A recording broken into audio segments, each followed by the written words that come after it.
ángeles, su misterio, de los ángeles en nuestra visión del mundo, muchos han olvidado a los santos ángeles. Pensamos que nos aman en Dios como prójimos y que tenemos el deber de amarlos como tales. Sabemos también que podemos unirnos a su visión de Dios. ¿Nos aliamos con ellos en el secreto de la nueva y eterna alianza en la sangre de Cristo? Recordemos, primeramente, con el cardenal Huermet, uno de los grandes teólogos de los tiempos modernos, que los ángeles no se revelan sino a los que los aman y los invocan. Los ángeles son dignos de ser amados en su amante naturaleza voluntaria y en su elevación sobrenatural. Jesús nos habla de los santos ángeles. Son santos porque cumplen perfectamente su deber de alabar a Dios y de amarnos por amor a Cristo, su Creador y el nuestro. Para ellos no somos extraños, sino miembros de la familia de Dios. Encomendados a su ministerio salvífico, nosotros debemos heredar con ellos la salvación eterna. Tienen por nosotros un amor no solo natural, sino además sobrenatural,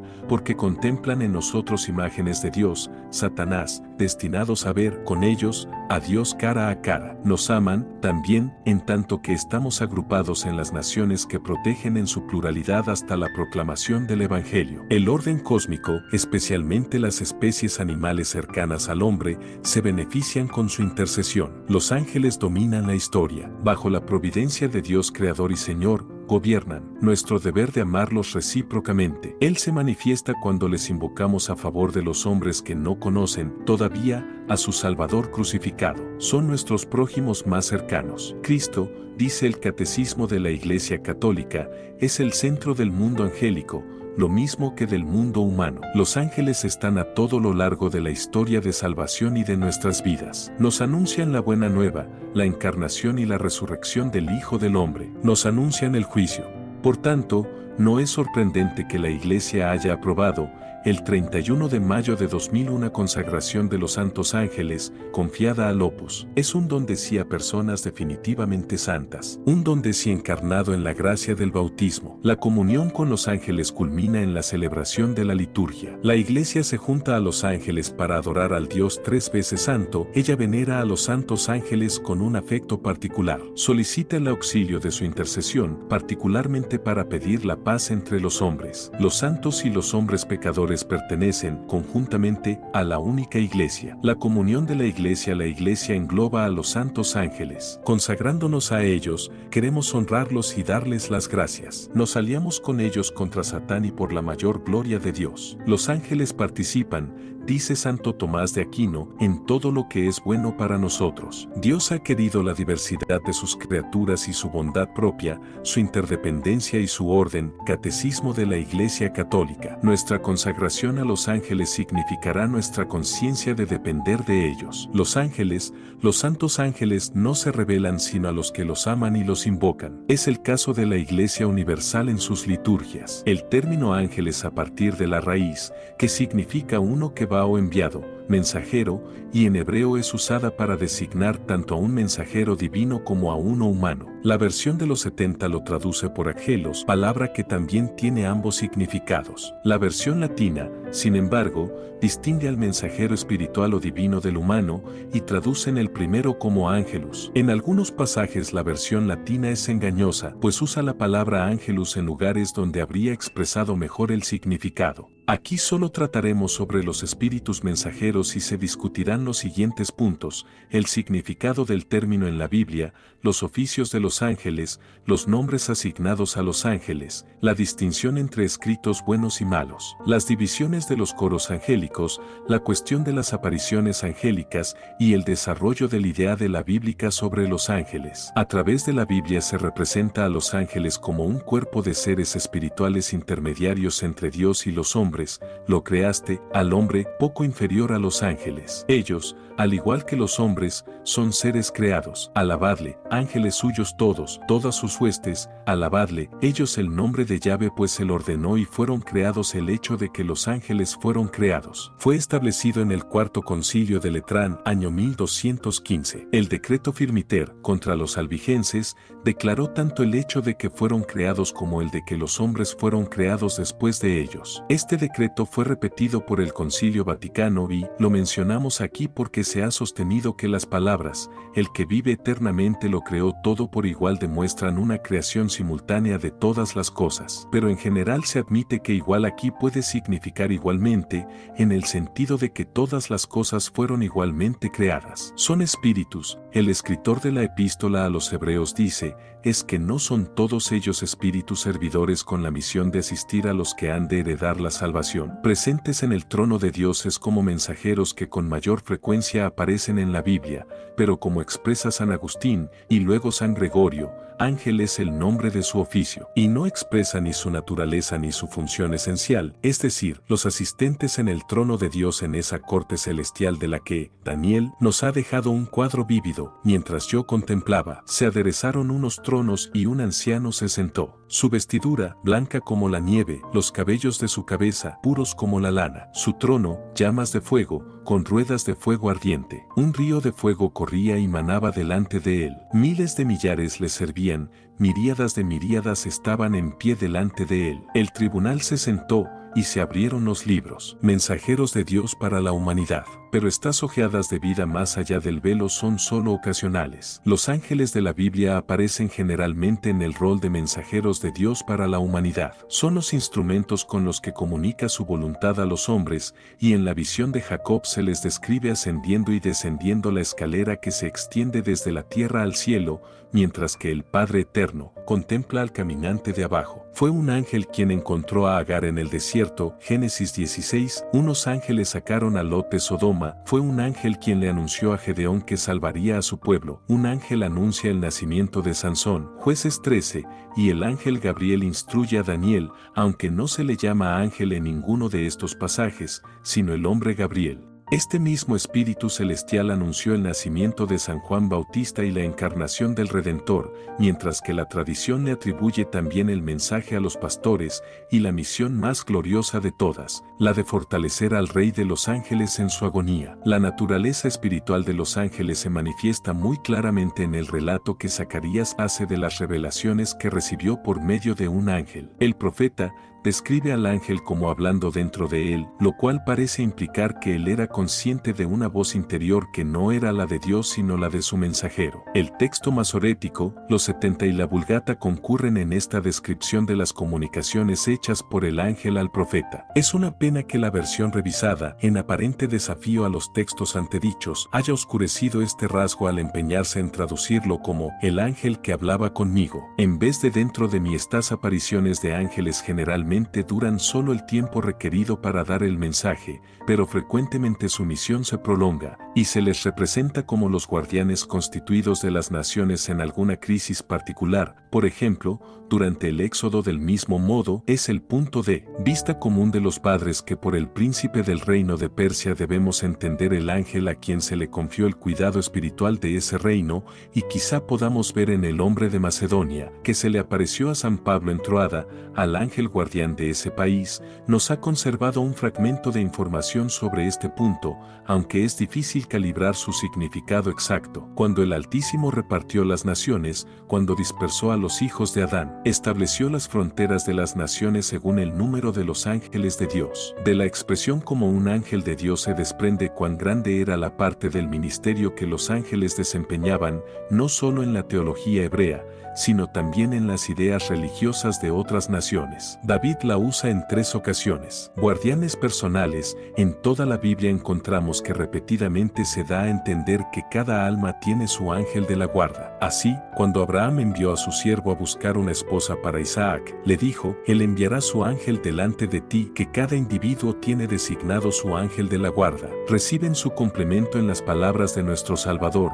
guardaos de menospreciar a uno de estos pequeños, porque yo os digo que sus ángeles, en los cielos, ven continuamente el rostro de mi Padre que está en los cielos. Palabras que ilustran el comentario de San Agustín, lo que está escondido en el Antiguo Testamento, se hace manifiesto en el Nuevo. De hecho, el libro de Tobías, más que cualquier otro, parece destinado a enseñarnos esta verdad, y San Jerónimo dice, en su comentario sobre las antedichas palabras de nuestro Señor, la dignidad de un alma es tan grande, que cada una tiene un ángel de la guarda desde su nacimiento. La doctrina general de que los ángeles son nuestros guardianes designados es considerada una cuestión de fe, pero que cada miembro individual de la raza humana tiene su propio ángel de la guarda individual no es de fe, de fide. Sin embargo, esta idea tiene tan fuerte apoyo por parte de los doctores de la Iglesia que sería temerario negarlo como agentes divinos que gobiernan el mundo. Los pasajes anteriores, especialmente aquellos relacionados con los ángeles encargados de diversas regiones,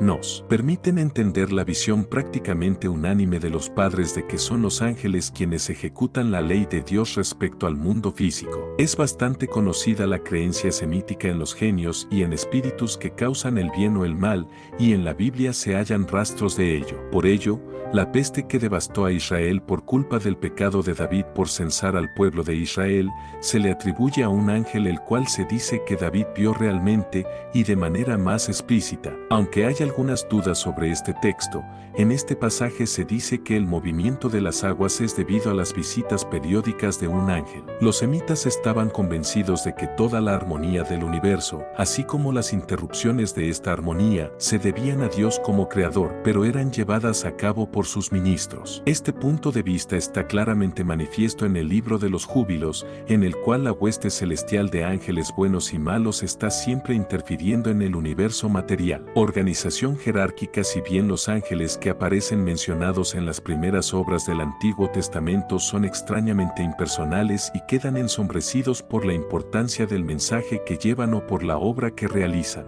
no faltan pistas acerca de la existencia de una cierta jerarquía en el ejército celestial. Después de la caída de Adán, el paraíso quedó vigilado contra nuestros primeros padres por querubines que son claramente ministros de Dios, aunque no se dice nada acerca de su naturaleza. Solo una vez más aparece el querubín en la Biblia, a saber, en la maravillosa visión de Ezequiel en la que los describe con muchos detalles, Ezequiel 1, y que son llamados realmente cherub en Ezequiel 10. El arca era custodiada por 2 querubines, pero solo nos queda conjeturar acerca de cómo eran. Se ha sugerido, con gran probabilidad, que tenemos sus homólogos en los toros y leones alados que cuidaban los palacios asirios, y también en los extraños hombres alados con cabeza de halcones pintados que están representados en las paredes de algunas de sus construcciones. Los serafines solo aparecen en la visión de Isaías. Ya hemos mencionado a los 7 místicos que están de pie ante Dios, y parece que en ellos tenemos una indicación de un cordón interno que rodea el trono. El término arcángel solo aparece en San Judas, pero San Pablo nos da otras 2 listas de nombres de las cohortes celestiales. Nos dice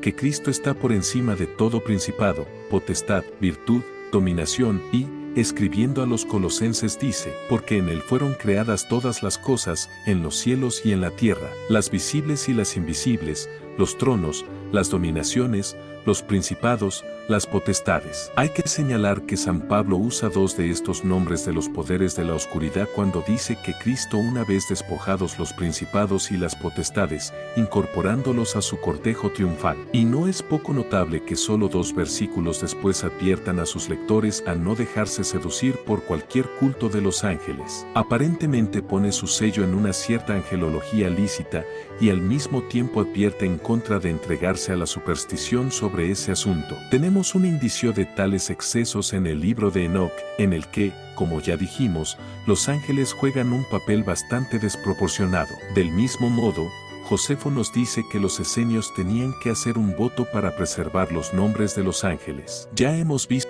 cómo se asignan varios territorios a varios ángeles, que se les llama sus príncipes, y este mismo rasgo reaparece de manera más notable en los ángeles de las 7 iglesias apocalípticos, aunque es imposible decidir cuál es el significado preciso de este término. Generalmente a estos 7 ángeles de las iglesias se les considera los obispos que ocupan estas sedes. San Gregorio Nacianceno en su discurso a los obispos en Constantinopla en 2 ocasiones les llama ángeles en el lenguaje de la Apocalipsis. Generalmente se reconoció que este trabajo no pertenece a San Dionisio, sino que debe datar de varios siglos después. Aunque la doctrina que contiene acerca de los coros de ángeles ha sido aceptada en la Iglesia con unanimidad extraordinaria, ninguna proposición referente a las jerarquías angélicas es vinculante para nuestra fe. Los siguientes pasajes de San Gregorio Magno nos dan una idea clara del punto de vista de los doctores de la Iglesia sobre este punto.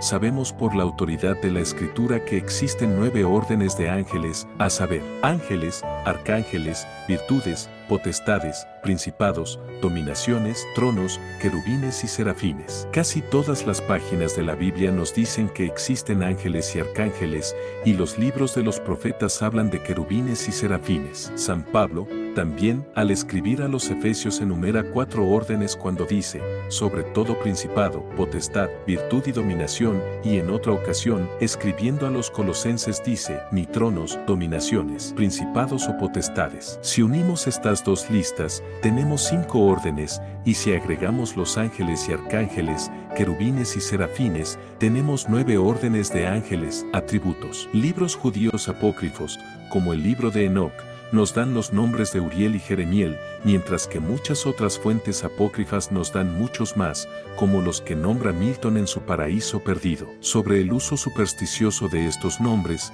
vea arriba. El número de ángeles. La distinción entre ángeles buenos y ángeles malos aparece constantemente en la Biblia, pero es instructivo señalar que no existe señal alguna de cualquier dualismo o conflicto entre dos principios iguales, uno bueno y otro malo. El conflicto descrito es más bien librado en la tierra entre el reino de Dios y el reino del maligno, pero siempre se supone la inferioridad del último. Entonces, se debe explicar la existencia de este espíritu inferior y por consiguiente creado. El desarrollo gradual de la conciencia hebrea sobre este tema está claramente presente en los escritos inspirados. En tiempos del Nuevo Testamento se establece claramente la idea de los 2 reinos espirituales. El diablo es un ángel caído que en su caída arrastró consigo multitudes de la hueste celestial. Nuestro Jesús le llama el príncipe de este mundo, donde se le llama el ángel del abismo, el dragón, la serpiente antigua, etc., y se le representa como si realmente hubiese estado en combate con el arcángel Miguel. Es muy llamativa la similitud entre estas escenas como estas y los antiguos. El término ángel en la versión de los 70 hemos tenido ocasión de mencionar la versión de los 70 más de una vez, y no estará de más indicar unos pasajes en los que es nuestra única fuente de información con respecto a los ángeles. El pasaje más conocido es Isaías 9,6, en que los 70 da el nombre del Mesías como ángel del gran consejo. Ya hemos llamado la atención sobre Job 20,15, donde los 70 dice ángel en lugar de Dios, y a 36,14, donde parece ser cuestión de ángeles malos. En 9,7 los 70, añade, él ha inventado cosas difíciles para sus ángeles, pero lo más curioso de todo es, en 40,14, donde la Vulgata y el hebreo dicen Behemoth, él es el principio de los caminos de Dios, el que lo creó hará su espada para acercarse. Los 70 dice, él es el principio de la creación de Dios, creado para que sus ángeles se mofen. Y exactamente el mismo comentario es hecho sobre Leviatán 41:24. Ya hemos visto que los 70 generalmente traduce el término los hijos de Dios por ángeles, pero los 70 tiene una adición en la que aparecen ambos términos, menciona ambas condiciones, exultad en él todos los cielos, y adórenle todos los ángeles de Dios, exultad las naciones con su pueblo, y glorifíquenle todos los hijos de Dios. Tampoco los 70 nos da aquí meramente una referencia adicional a los ángeles, a veces nos permite corregir pasajes difíciles sobre ellos en la Vulgata y en los textos masoréticos. Así, el difícil elim del texto masorético en Job 12:17, que la Vulgata traduce como ángeles, se convierte en bestias salvajes en la versión de los 70. De igual manera, en Jueces 13, el ángel del Señor aparece, y tanto Manoah como su esposa exclaman, seguro que vamos a morir, porque hemos visto a Dios. Esta falta de claridad es particularmente evidente en los varios relatos del ángel del Éxodo. En Jueces 6, mencionado anteriormente, los 70 tienen mucho cuidado errado en traducir el hebreo Señor por el ángel del Señor. Pero en la historia del Éxodo es el Señor que va delante de ellos en la columna de nube donde Dios está enojado con su pueblo por adorar al becerro de oro. Es difícil no sentir que es Dios mismo quien ha sido su guía hasta ahora, pero que ahora se niega a seguir. Apenas hace falta decir que un proceso de evolución en el pensamiento teológico acompañó el desarrollo gradual de la revelación de Dios, pero es especialmente notable en los diferentes puntos de vista respecto a la persona del dador de la ley. El texto masorético, así como en los caps 3, 19 y 20 del Éxodo de la Vulgata, representan claramente que es el Ser Supremo según se le aparece a Moisés en la zarza y en el monte Sinaí, pero la versión de los 70, si bien concurre en que fue Dios mismo quien le entregó la ley, sin embargo, dice que fue el ángel del Señor quien se apareció en la zarza. Durante la época del Nuevo Testamento prevaleció el punto de vista de los 70, y es ahora no solo en la zarza que el ángel del Señor, y no Dios mismo, quien aparece, sino que el ángel también es el dador de la ley. La persona del ángel del Señor encuentra su equivalente en la personificación de la sabiduría en los libros sapienciales, y en por lo menos un pasaje, Sac 3,1, parece representar a el Hijo de Hombre que Daniel 7:13 vio ante el anciano. Zacarías dice: me hizo ver después al sumo sacerdote Josué, que estaba ante el ángel de Yahvé, a su derecha estaba el Satán para acusarle. Los ángeles en el Nuevo Testamento. Hasta aquí nos hemos detenido casi exclusivamente sobre los ángeles del Antiguo Testamento, cuyas visitas y mensajes no eran de ningún modo raros. Pero cuando llegamos al Nuevo Testamento sus nombres aparecen en cada página y el número de referencias a ellos iguala a aquellas dadas en el Antiguo. Fue su privilegio el anunciar a Zacarías y a María la aurora de la redención, y a los pastores su cumplimiento real. Nuestro Señor en sus discursos habla de ellos como uno que los vio realmente, y quien, mientras habla con los hombres, recibe todavía la silente e invisible adoración de las huestes del cielo. Él describe sus vidas en el cielo, nos dice cómo se forman un cuerpo de guardaespaldas a su alrededor y que con solo una palabra suya se vengarían de sus enemigos. Mt 26,53. Es el privilegio de uno de ellos ayudarlo en el momento de su agonía y sudoración de sangre. Más de una vez habla de ellos como auxiliares y testigos del juicio final. Mt 16,27, el cual de hecho prepararán. Y por último, ellos son los felices testigos de su triunfante resurrección. Es fácil para las mentes escépticas ver en estas huestes angélicas el mero juego de la fantasía hebrea y el rango de crecimiento de la superstición, pero los relatos sobre ángeles que figuran en la Biblia no nos proporcionan la progresión más natural y armoniosa. En la página inicial de la historia sagrada de la nación judía, esta es escogida de entre otras como depositaria de la promesa de Dios, como el pueblo de cuyo tronco nacería el Redentor. Los ángeles aparecen en el curso de la historia de este pueblo escogido, ya como mensajeros de Dios, ahora como guías de ese pueblo. A veces son los otorgadores de la ley de Dios, otras veces prefiguran al Redentor cuya misión divina ayudan a madurar. Conversan con los profetas,